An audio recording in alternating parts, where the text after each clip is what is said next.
Welcome to E4U। नमस्कार दोस्तों, कैसे हैं आप सब लोग। मैं लेकर आया हूँ आपके लिए कंजंक्शन की दूसरी वीडियो। इससे पहले हम कंजंक्शन की बेसिक वीडियो, फंडामेंटल वीडियो लेकर आ चुके हैं, जिसमें कि हमने कंजंक्शन की डेफिनेशन और उसके टाइप्स के बारे में with example, with short tricks के बारे। जिन जिन लोगों ने वो वीडियो नहीं देखी तो जाइए सबसे पहले उस वीडियो को देखिए। तो मैं इस वीडियो में आपके लिए लेकर आया हूँ कंजंक्शन के 16 मोस्ट इंपॉर्टेंट रूल्स। तो चलिए शुरू करते हैं।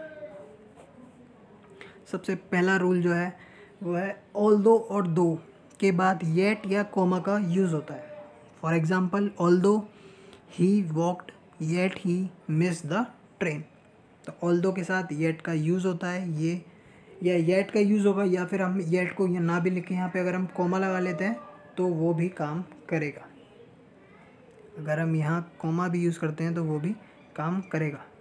नेक्स्ट, बोथ के बाद, बोथ के साथ हमेशा एंड का यूज़ होता है। ये मैं आपको बता चुका हूँ। Both and, neither nor, either और याद आ गया होगा। अगर जिन जिन लोगों ने वो प्रीवियस वीडियो देखी होगी तो आप मुझे कमेंट बॉक्स में बताएंगे कि both and, neither nor, either और ये कंजंक्शन के कौन से पार्ट हैं। तो चलिए चलते हैं हमारे नेक्स्ट रूल की तरफ। थर्ड रूल है हमारा स्कैर्सली और हार्डली के बाद व्हेन या बिफोर। ये पेयर है। स्कार्सली के बाद व्हेन या बिफोर आएगा। Scarcely he gone out of the office when की जगह बिफोर का भी यूज़ करेंगे तो भी सही है। When it began to rain. Next rule हमारा लेस्ट के साथ हमेशा शुड का यूज़ होता है। Work hard लेस्ट you should fail. एक और बात, लेस्ट के साथ हमेशा कभी भी नॉट का यूज़ नहीं होता है और शुड का यूज़ होता है। ये कंपल्सन है। चलिए चलते हैं नेक्स्ट रूल की तरफ। नेक्स्ट रूल है हमारा आज का फिफ्थ रूल है, वो है रादर एंड अदर के साथ हमेशा देन का प्रयोग होता है। She has no other choice than to go there. चलते हैं हमारे नेक्स्ट रूल की तरफ। वेदर के बाद हमेशा और का यूज़ होता है। I don't care whether they go और स्टे। वेदर के साथ हमेशा और का यूज़ होता है। नेक्स्ट रूल है नॉट ओनली बट आल्सो। फिर से वही rule, not only but also, both and, either और, नाइदर और। चलिए बता देता हूँ मैं आपको, ये कंजंक्शन के कोरिलेटिव वाले कंजंक्शन के तीसरे पार्ट के पार्ट टाइप्स हैं, नॉट ओनली बट आल्सो। तो इस केसेस में क्या होता है, ये हमेशा एक ही प्रकार के सब्जेक्ट को जोड़ने का काम करते हैं।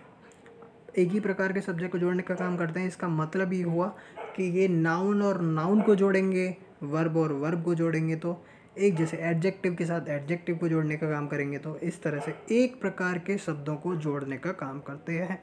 Next rule, neither nor, either और के प्रयोग हमेशा इनके द्वारा एक ही शब्दों को जोड़ा जाता है। नेक्स्ट रूल है हमारा अनटिल के साथ।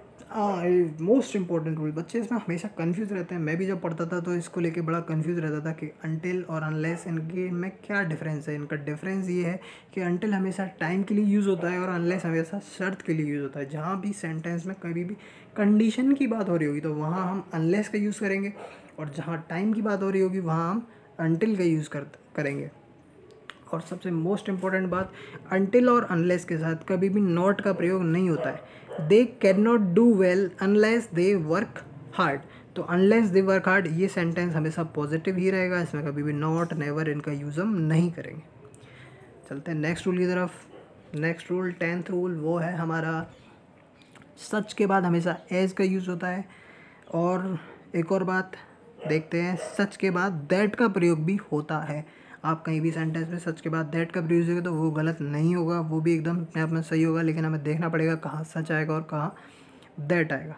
दैट आएगा जब सेंटेंस में कभी भी कॉज, रिजल्ट या इफेक्ट ये चीज़ें दी होंगी। उसका रिजल्ट दिया होगा, उसका कॉज दिया होगा, कारण बताया होगा सेंटेंस में आगे, तो ऐसे केसेस में हम सच के साथ दैट का प्रयोग भी कर लेते हैं। नेक्स्ट रूल है हमारा because, since, as soon as के बाद देयरफॉर, दस आदि का प्रयोग नहीं होता है। एक और बार रिपीट कर देता हूँ मैं, because, since, as soon as, therefore, दस आदि का प्रयोग नहीं होता है। ओके, क्योंकि बिकॉज, सिंस ये अपने आप में क्या होते हैं, ये एक तरह से कंक्लूजन बता रहे होते हैं। ये इसका प्रयोग क्यों नहीं होता है तो इसके बारे में बता देता हूँ क्यों नहीं होता है। रटना नहीं है, समझने वाली बात है। बिकॉज, सिंस ये या फिर एज हो या एज सुन एज हो, ये सेंटेंस में हमेशा या तो कारण बता रहे होते हैं या कंक्लूड कर रहे होते हैं सेंटेंस को एक तरह से। तो जब उन्होंने सेंटेंस को कंक्लूड कर ही दिया तो हम देयरफॉर और दस इस प्रकार से या देयरफॉर इन चीज़ों का यूज़ नहीं करेंगे। ये सुपरफ्लूज बना देते हैं सेंटेंस को। चलते हैं नेक्स्ट रूल की तरफ। 12th रूल है हमारा, द सेम के साथ दैट का प्रयोग होता है और एज का भी प्रयोग होता है।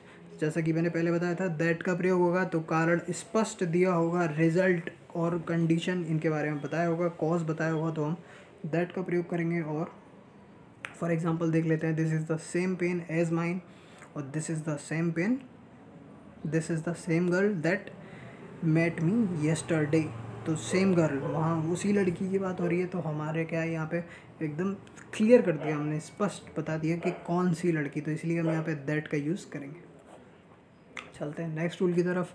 एल्स के साथ बट का प्रयोग होता है, देन का नहीं होता, ये हम याद रखेंगे। एल्स के साथ कभी भी देन नहीं आता, एल्स के साथ हमेशा बट का यूज़ होता है। I want nothing else but to meet her. चलते हैं next rule, 14th rule, not never के साथ और का यूज़ होता है, नॉर का नहीं होता। ये वही वाली बात होगी कि नॉट और नेवर के साथ नॉर का यूज़ सेंटेंस को सुपरफ्लुअस बना देता है। We have never met her और रिटन टू हर, हम उससे कभी मिले नहीं, ना ही कभी हमने उसको लिखा लेटर। नेक्स्ट और the second last rule of this day today, आज का हमारा सेकेंड लास्ट रूल है, वो है सो और एज के साथ। सो और एज हमेशा नेगेटिव सेंटेंस में यूज़ होता है, एज नेगेटिव और पॉजिटिव दोनों सेंटेंसेस में यूज़ होता है। पॉजिटिव सेंटेंस को हम अफर्मेटिव सेंटेंस भी कहते हैं। एग्जाम्पल देख लेते हैं, he is not so good as Avinash और he is so good as Avinash. ये वाला सेंटेंस हमारा नेगेटिव सेंटेंस है, सो के साथ हमने एज का यूज़ किया है, यहाँ हमने एज का यूज़ किया है, इसीलिए ये अफर्मेटिव है। अफर्मेटिव में हम यहाँ पे सो एज भी अफर्मेटिव सेंटेंस है, तो एज का प्रयोग हम नेगेटिव के लिए भी यूज़ कर सकते हैं। Last rule of the day is no sooner के बाद हमेशा देन का यूज़ होता है। व्हेन, देन, बट, दैट आदि का नहीं, इन चारों का यूज़ हम नहीं करेंगे। तो गांठ बांध लो, ये बात फिक्स कर लो कि नो सूनर आएगा तो सेंटेंस में आगे देन ही आएगा। No sooner had he reached home than she left. तो चलिए हमारे यहाँ रूल्स समाप्त होते हैं। पार्ट 3 कमिंग सून, इस सीरीज़ का पार्ट 3 आने वाली है, जिसमें कि हम कंजंक्शन के बहुत सारे क्वेश्चंस को कवर करने वाले हैं, जिसमें कि प्रीवियस ईयर के मोस्ट इंपॉर्टेंट क्वेश्चंस को हम कवर करने की कोशिश करेंगे आप लोगों के लिए। तो बने रहिए, stay tuned. Thanks for watching the video.